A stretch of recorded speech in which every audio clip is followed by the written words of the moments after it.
اللہ تعالیٰ قرآن مجید میں ارشاد فرماتا ہے، یہ سورۃ التوبہ کی آیت نمبر 122 ہے، پارہ نمبر 11 ہے۔ اللہ تعالیٰ ارشاد فرماتا ہے فلولا نفر من کل فرقۃ طائفہ، تو کیوں نہ ایسا ہو کہ ان گروہوں میں سے ہر گروہ کے اندر سے ایک جماعت نکلے، ہر گروہ کے اندر سے ایک جماعت نکلے، کچھ لوگ نکلے، کیا کریں؟ لیتفقہوا فی الدین، وہ دین سیکھیں۔ کہ سارے لوگ ہیں، لوگوں میں سے ایک جماعت نکلے، پورے گاؤں میں سے ایک جماعت نکلے، پورے شہر میں سے ایک جماعت نکلے، پورے صوبے میں سے ایک جماعت نکلے، پورے ملک میں سے ایک جماعت نکلے، اس جماعت کا کوئی اور کام نہ ہو، لیتفقہوا فی الدین، وہ صرف دین کو سمجھیں، دین کو سیکھیں۔ وَلِيُنذِرُوا قَوْمَهُمْ إِذَا رَجَعُوا إِلَيْهِمْ لَعَلَّهُمْ يَحْذَرُونَ، دین سیکھ کر واپس اپنی قوم کے پاس آئیں اور قوم کے پاس آ کر جو دین سیکھا ہے وہ اپنی قوم کو سکھائیں، وہ دین اپنی قوم کو سکھائیں۔ لعلہم یحذرون، اس امید پر کہ وہ قوم بچ جائے، وہ قوم۔ اب یہاں پہ قرآن مجید برہان رشید کے اندر رب ذوالجلال نے ایک جماعت کا ذکر کیا، وہ جماعت ہے ان لوگوں کی کہ جو لوگ دین پڑھیں، علم دین سیکھیں،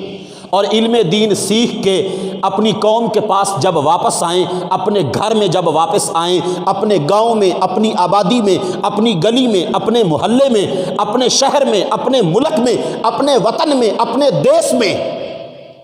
تو وہاں آ کر اور کوئی کام نہ کریں، جو دین سیکھا ہے، جو دین پڑھا ہے کسی عالم دین سے، وہ دین کی آگے تبلیغ کریں، دین کی کیا کریں؟ تبلیغ کریں، اور تبلیغ اس وجہ سے کریں، اس امید پر کریں کہ وہ قوم بچ جائے برائی کے رستے سے، وہ قوم بچ جائے زناکاری سے، وہ قوم بچ جائے ظلم سے، وہ قوم بچ جائے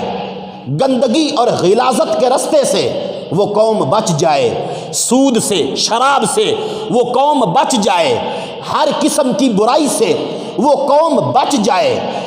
بالآخر جہنم کے رستے سے بچ جائے۔ یہ ہے دین اسلام اور ہماری ذمہ داریاں، کہ قرآن کے اندر رب ذوالجلال نے یہ ارشاد فرمایا کہ جتنے بھی لوگوں کے گروہ ہیں، ان گروہوں میں سے ایک جماعت ایسی ہو جو جماعت نکلے اور نکل کے دین سیکھے، اور دین سیکھ کے واپس آ جائے، اور واپس آ کر وہ قوم اپنے بچوں کو، اپنے بوڑھوں کو، اپنے والدین کو، اپنے بھائیوں کو، اپنے رشتہ داروں کو، اپنے عزیز و اقارب کو، اپنے محلے والوں کو، اپنے ساتھ معاشرے میں رہنے والے لوگوں کو جو دین سیکھا ہے، جو قرآن سیکھا ہے، جو حدیث سیکھی ہے، جو نبی پاک کا فرمان عالم دین کے قدموں میں بیٹھ کر سیکھا ہے، وہ اپنی قوم کے سامنے بیان کریں۔ اب ان لوگوں کی عظمت کو رب ذوالجلال نے قرآن کے اندر بھی بیان کیا ہے، اور آقا کریم صلی اللہ علیہ وآلہ وسلم نے اپنے فرمان کے اندر بھی ان لوگوں کی عظمت کو بیان کیا ہے۔ آج لوگ دوڑ رہے ہیں، لوگ عبادت جو کرتے ہیں، پہلی بات تو کرتے نہیں، جو کر رہے ہیں ان کی سوچ ہے ہمیں بالآخر